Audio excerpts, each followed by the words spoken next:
PSG have spent nearly 2 billion euros since the arrival of the Qatar sports investments to the club. Many players have arrived and left the club. Some signings have been home runs, while others have been tragic. However, a recent signing filled one of the gaps that PSG required most, a solid and imposing defender. And in the summer of 2024, the missing piece arrived at the club. Willian Pacho's rise is a story of battling adversity at a young age and people believing in his talent to reach the pinnacle of football. Willian Pacho, the Great Wall of Ecuador. Pacho originates from the hub of Ecuadorian players at the moment, Esmeraldas. A physically gifted player, Willian faced adversity at an early age. At the age of 14, he had a trial at Ecuadorian club Liga de Quito, but was turned away. Willian returned to his hometown Quinindé with a broken heart. Byron Cedeno, his mentor, appeared at Willian's school, giving him one final chance to demonstrate his skills, and then he took him to Puerto Quito. Independiente del Valle scouts were evaluating talents. Willian stood out in 3 games and earned a spot at IDV's Performance Center. He kept progressing at the club, playing for the U20 teams at Independiente. Alongside Pacho was a certain Moises Caicedo, and they established a solid bond together. At just 17 years old, he participated in the U20 Copa Libertadores in 2018. Although he didn't play in any matches, the tournament offered a valuable experience for his future. November 2nd, 2019 was a very emotional day for Willian. He would be making his debut for the men's team against Delfin. Sadly, however, after the game, Willian was informed that his mother passed away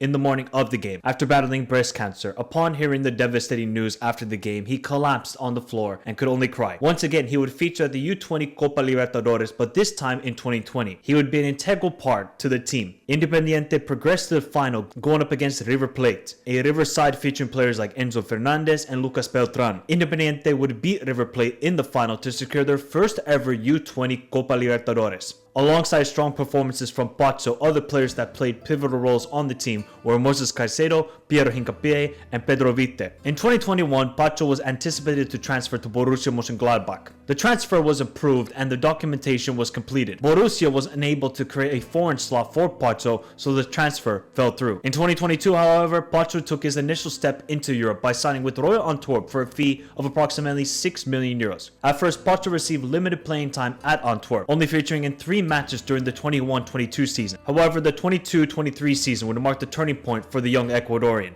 with the arrival of new manager Mark van Bommel and signing the experienced centre-back Toby Alderweireld. Pacho and Toby's partnership would be very successful, as Antwerp won their first league title in 66 years, only conceding 34 goals in 40 games in the league, as Antwerp secured a historic double in that season. And Pacho's performances continued to grow further and caught the eye of big teams around Europe. 2023 summer, Pacho joined Eintracht Frankfurt for a fee around 13 million, a club renowned for excellent scouting and developing players. His performances again were improving in a more difficult league. His manager Dino Topmuller echoed that statement. He's doing a great job and is getting better all the time.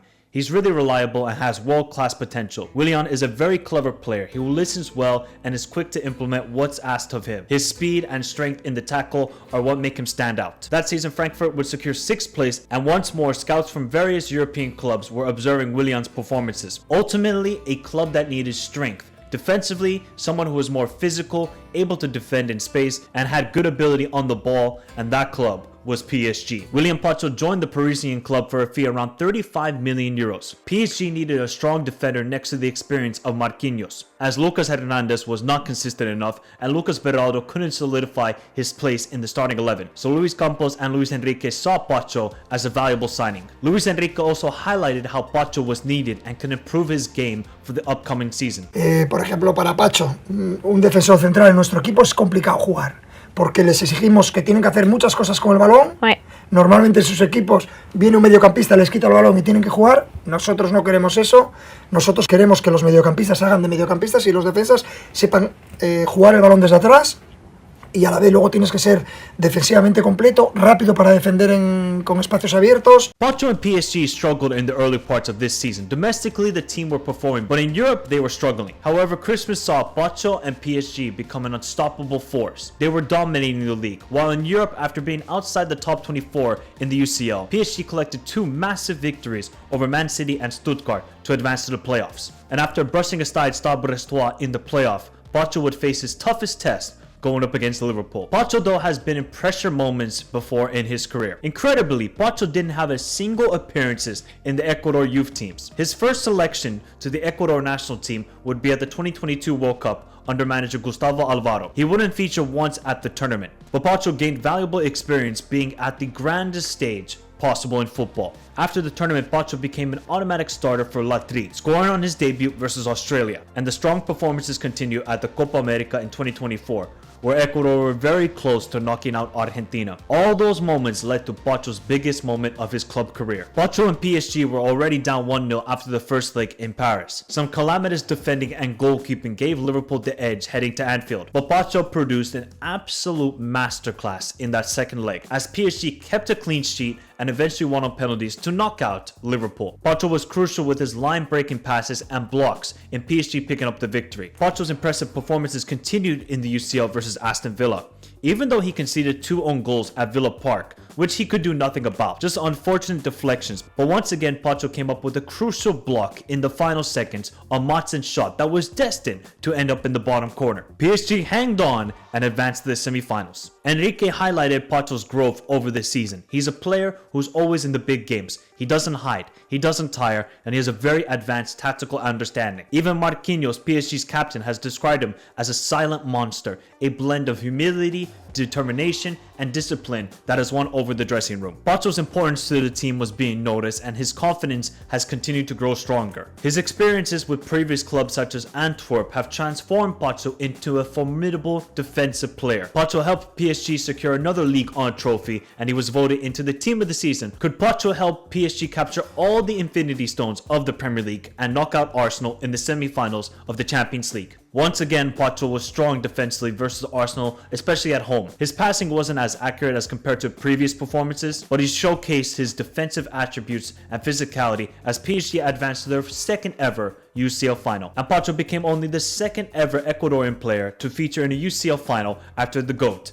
Antonio Valencia, featured in the final in 2011. Now can Pacho create history and become the first ever Ecuadorian to lift the UCL. Nonetheless, it's been an incredible rise for the young CB, who, let's remember, is only 23 years old. From not featuring at all for the youth national teams in Ecuador to becoming a pivotal difference maker in the UCL. Pacho has all the attributes to become one of the best CBs in the world and still room to grow his game. And no doubt we will see him have more opportunities to lift the big prizes in football. He's played with deep emotion throughout his career, and surely his mother would be extremely proud of all he has accomplished so far. Willian Pacho, the Great Wall of Ecuador. It's been an amazing rise for Pacho this season, and his game is getting better and better. He just has all the attributes, people. Strong defensively, reading of the game is so well, and with PSG, with both of the fullbacks, Nuno Mendes and Hakimi, bombing up forward, that leaves so much space that Pacho and Marquinhos have to defend in transition. Pacho has defended in the space wonderfully this season. His aerial ability